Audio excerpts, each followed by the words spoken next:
So here you see something very interesting, that something on the surface could have a difficult connotation. When you look deeper, it's actually good. That's the general theme of Hasidus.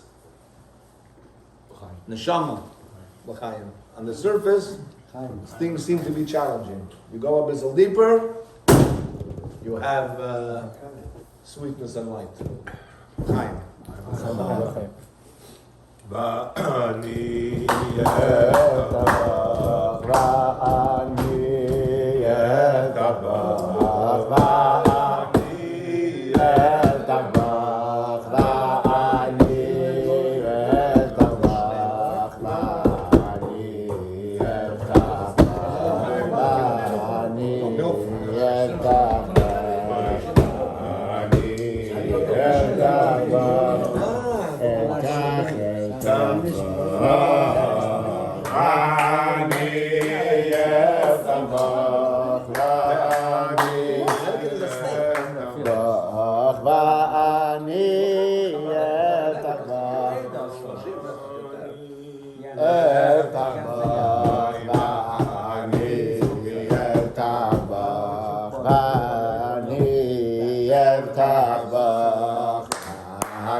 I want to first of all wish our Rabbi.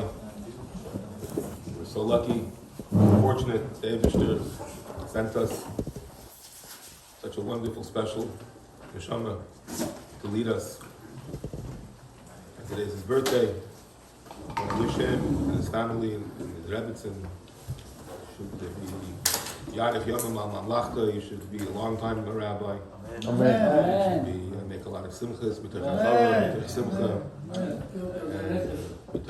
make a lot of simchas. We should all dance on the simchas, and he shouldn't have any worries about where to pay for this because we're all going to pay for it. And it should be a year of tremendous growth. Amen. Just, I'm a little bit unwell. I don't know what happened. I got a little fever, but I needed to come. So I was thinking, first of all, the Gemara says there's a very interesting Gemara. It's a little bit of a macabre Gemara. Gemara talks about the mitzvah of Egla Rufa, which says Rabbeinu Moshe. Because Mimosha and Moshe ain't Moshe. And Moshe will tell you that this week's parsha we have a thing about Egla Rufa, because the last thing that Yaakov Avinu studied with Yosef was the mitzvah, the sugya of Egla Rufa. So regarding Egla Rufa, there's a very interesting Gemara. The essence of the mitzvah is that we have to measure where a body was found and don't know who killed him, measured to the closest city, that the elders of that city have to come and do a whole situation. I'm not going to discuss it now. So the Gemara has a macabre question. The Gemara says, from where do you measure? From where do you measure? And what happens if the guy's head was later chopped off, and the head is in one place and the body's in another place? What do? Do you bring the body to the head, or do you bring the head to the body? In other words, and it could be a difference because from one site can be one city, and from another site can be another city. So Gemara says, Gufa Basareisha. The body always goes to the head. So Baruch Hashem, when we here in Shemirotz are celebrating the birthday of our Rosh, of our Shliach, so, and the birthday is the birthday of Geula, and Rabbi Lipskier explained, etc. So, Mirz Hashem, this will be greater that we'll all have Geula in our lives. Amen. I just want to add two little things. The pasuk that we sang, which is the final three words of the chapter that Rabbi Lipskier is beginning to say, is Va'ani eftach bach. David HaMelech is telling God, and somebody that reads Tehillim and understands it, it's the beauty of Tehillim is that David is talking to God. He's not formal. He's talking to God. He's talking to Hashem. So he tells God, I trust in you. You're my security. So there's a concept in Torah called Gzeir Shava. Gzeir Shava means words in Torah don't just are random. They're not random. If there's a word in Torah and there's another word in Torah, that's very meaningful. We don't have the ability to explain it so much. That was our rabbis, Rabbi Akiva, but at least on the outside or on the surface, when we're glaringly come to a word that also has a connection in this week's parsha, so we have no choice but to make aware of it. And this week's parsha, in the Hungarian Chet Chadarim, the students would become black and blue from this pasuk, because there was a way that you had to say a certain song based on Rashi, and if you didn't do it, it was bad news. So it's called Va'ani, and this is Yaakov's confession to his son Yosef. How come I'm asking you to take me to Eretz Yisrael? When it came to your mother, I didn't bury her in Hebron. I buried her in a little outpost called Bethlehem. So it's a very beautiful Rashi, and it's called Va'ani. Va'ani b'vayi bipadan. Va'ani. This is where Yaakov is telling Yosef, please forgive me, because everything that I did was al pi hadibur. Everything that I did was divine. Because when the Jewish people will go to exile, they're going to pass the cave of Rachel, and they're going to cry to Rachel. And Rachel is the quintessential mother. And Rachel is going to go to God and say, "Gotta save my kids." A mother doesn't hesitate anyways. So Va'ani is also connected to Geula, to redemption. That Yaakov, that's how Yaakov began his whole connection, his whole confession to Yosef, that you should know that I buried your mother in that place by divine instruction, because she should be an assistance to her children. And there's another Va'ani in this week's parsha, amazingly. And that is Va'ani, I fought against Shechem, the Chaybi, the Kashti, with my sword and my arrow. And the Gemara says twice that the Targum, the real meaning is with my prayers and my beseeching that God give us victory. And I just want to share with you something very beautiful that I once read. The Torah says that Yaakov was scared to go down into Egypt. He was scared. Every one of the fathers had a trait. Yosef was a crier. Yaakov was a fearful person, which is a good thing. So God comes to Yaakov and he says, don't be scared. Don't be scared. Yosef will put his hands over your eyes. So Rashi explains, what does this mean? Because the custom was that when a person passes away, they would close his eyes. So God was telling Yosef, according to Rashi, the simple meaning, that when it comes time, you're going to be surrounded by your beloved son Yosef. That's the simple meaning. There was a very great rabbi, his name was Rebbe Simcha Dvinsk, and he made a wonderful sefer. Every year I decide I want to learn it, but it never works out. It's called Meshech Chochmah. It's an amazing sefer, it's an amazing book. It's unbelievable that a person of our of this century wrote it. So he writes something amazing. He says, what does it mean Yosef will cover your eyes? What does that mean? What kind of words are that? Yosef is going to cover your eyes when you die, etc., etc. So he says something amazing, fantastic. He says, you have questions. What's going on over here? Yaakov had questions. What's going on? I'm going into Golus. I'm leaving Israel. Yaakov, Yosef was away from me for so many years. What's going on? And I'm scared. Now you're telling me to go down to Egypt. I'm scared because who knows what's going to be. Look what happened. Said God, look, Yosef, the story of Yosef should cover your eyes, meaning it should cover any fear that you have. Look at Yosef, that it was a tragic thing, but it turned into a good thing. So even though, as Rabbi Lipskier explained, his kapitel tonight, this year, looks to be a very terrible thing. Can you imagine being pursued by your chavrusa, by your, don't get any ideas, Moshe, Al Tachshov, אני לא דוד המלך, אני לא יכול לרוץ אחר. And his son, Avshalom, but the ultimate is that it's all for good. So again, we wish Rabbi Lipskier and his family, and Rabbi Lipskier himself, and his young Mishan and Teves, Amen. Amen. A lot of simchas this year, with Chabad, with Simcha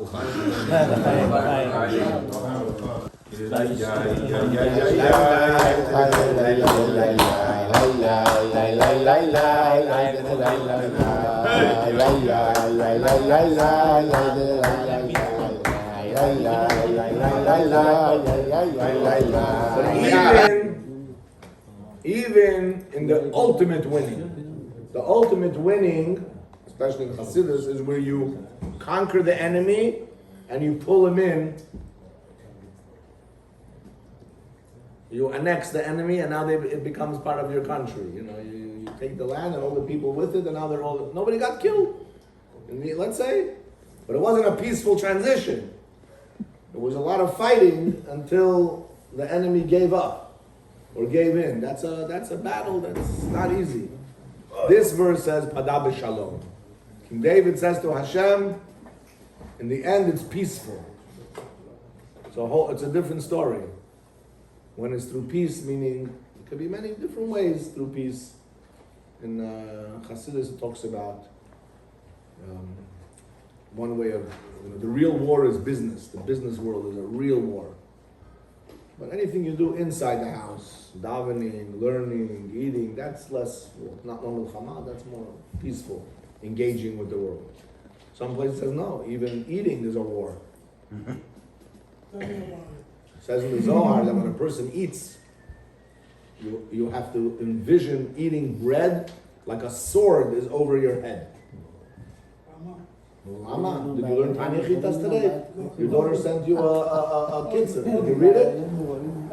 It says in the Tanya today that when we engage in the physical world, even if we don't engage in any negative way, we do positive exercise, eating, sleeping, but we just do it without a higher purpose.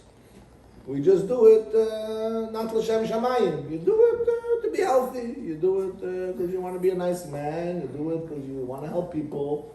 But you don't see it as a service to Hashem. You don't see it as a goal, a purpose in life. You don't see it as a higher purpose. Then that's kind of a little bit of losing the battle. That's not winning.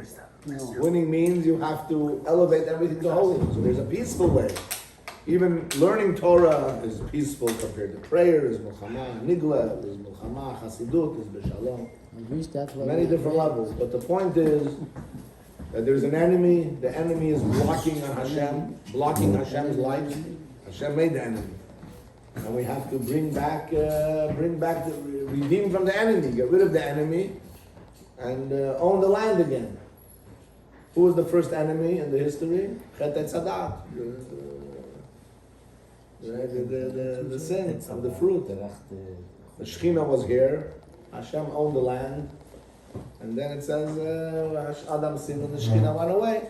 And we have to bring the Shekhinah back. So it could be a fight, it could be difficult. But we ask Hashem, and that's what this verse says, Fada b'shalom. It should be in a smooth way. Torah, you do daven, you give tzedakah, you do chasadim. And then Hashem says, that's how you bring the redemption. It says in Chet B'Tevet, K'haya yom kasher Yisrael k'yom shena'aseh bo ha'egel. What? It says in the Talmud that there was one day, the 8th of Tevet. You know what happened the 8th of Tevet? There was a Greek king. His name was Talmai. And he took 70 rabbis and he forced them to translate the Torah into Greek. And the day was so difficult for the Jewish people, like the day of the golden calf was made. How do they know fluent Greek? They were rabbis.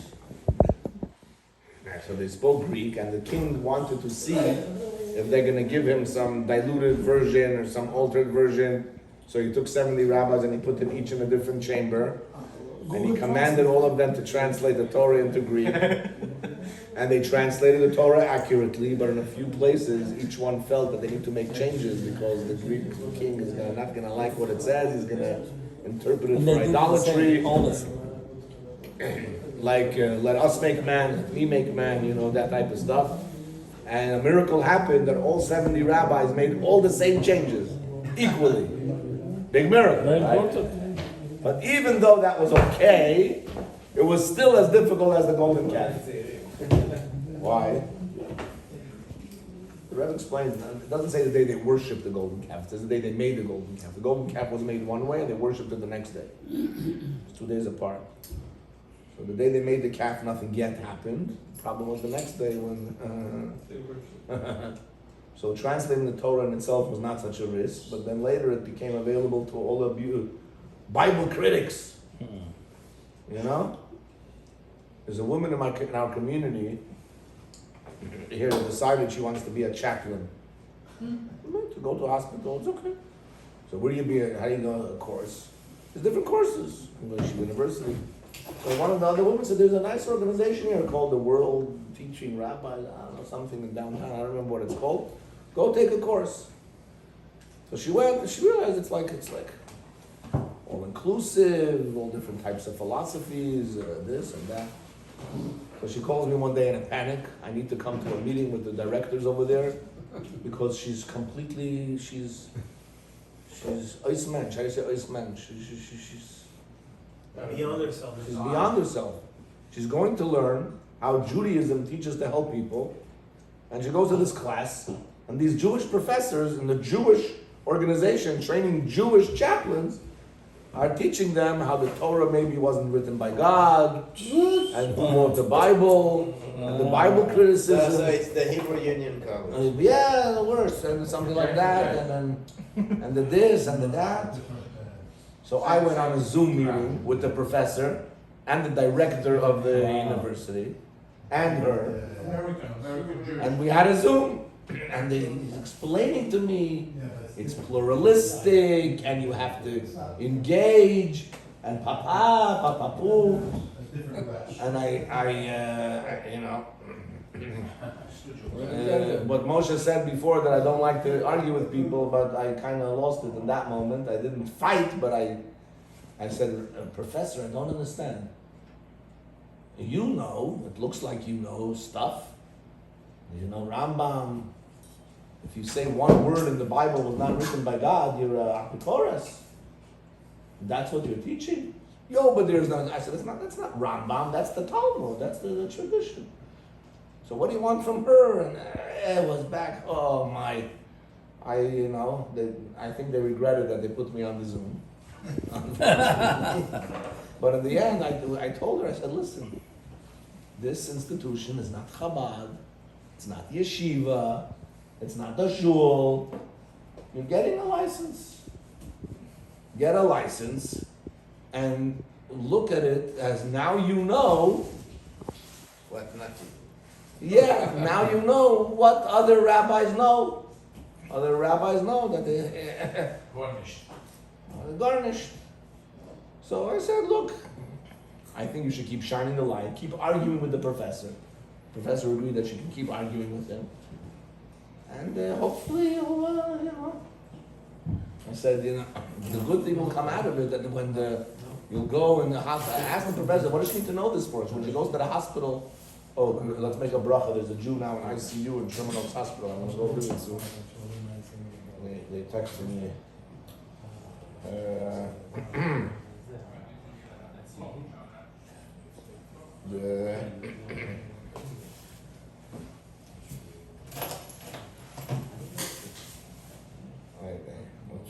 Let's see, ICU.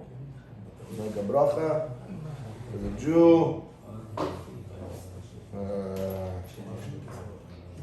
Cohen. His last name is Cohen Avraham Ben Morvarid. Morvarid is a woman's name? Person Morvarid, the woman's name. Woman's name. Avraham Ben Morvarid in ICU should have her in 4 Shalem. Amen. Amen. So I said she's going to go to the ICU and visit a Reformed Jew, and the Reformed Jew is going to start telling her who wrote the Bible. Anyway, but so there's an enemy out there. Yeah, there's people that are giving Narishkeit. They're selling Narishkeit. Foolishness to people. It's completely not important. They made her read a book called Who Wrote the Bible. So I gave her another book that's called Who Really Wrote the Bible. There's a book to counter that book. It's called Who Really Wrote the Bible. Puts that book in the trash. So what does that mean? Back to our point, there's all different type of wars. There's Hamas and there's this and there's different darknesses. When we ask Hashem, it should be Pada B'Shalom. How can you have a peaceful resolution when the enemy is so powerful? The only way to do it is Stay firm. to reveal our essence, exactly. To reveal the essence of the soul. The Rebbe used to talk about this and write about this and tell people, don't look at it as America, that America is bad for demanding from Israel to make concessions. It's just a fact of life that America will keep doing it to ask Israel to make concessions that are against its vital security. And you know how to get around that? You have to be very strong and firm and say, no, no, no. And when you say that with extreme firm, like Big Bibi told the enemy not only backs off, but it will help you. They will help you in the end. But as soon as you say, no, no, no, no, they're going to continue. Yeah, he said no, no, and then the next day was yes, yes. So this is the lesson in life to us. This is the lesson to us. You want a peaceful resolution from a problem? You have to say, I'm Jewish. This is who I am. Nothing's going to change. All of a sudden, the enemy will disappear. Become your friend. Like it says in the Medrash, that the people of Avshalom, the enemy prayed secretly for the other side. In our personal life, all our challenges, you gotta fight sometimes. But we're allowed to ask Hashem for a peaceful resolution. There's always the opportunity for a peaceful resolution is you have to get you have to go to a higher level. If you're from here to here, it's going to be a fight. If you go on the roof and the enemy stays in the valley, now you have an advantage. If you go all the way up, the enemy will be safe. And it's even willing to do it.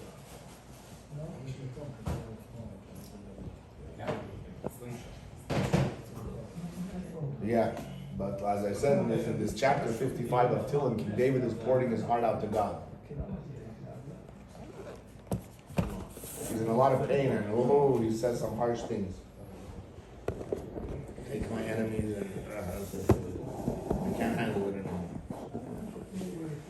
Smash him, bash him, hash him. But in the end, he says, I know whatever Hashem does is for the best. So I'm going to trust Hashem. You ever heard this expression? Hashlech al Hashem Yehovcha v'hu yichal kelecha. Throw your burden on God, take your burden, throw it on God, and He'll carry it for you. That's a high level of trust. To really be able to trust Hashem. Say, Hashem, this is not for my koichas. You gotta carry it for me, and Hashem will carry it for us. That's the situation now. Chaim, Chaim. Chaim. It's not Jewish people.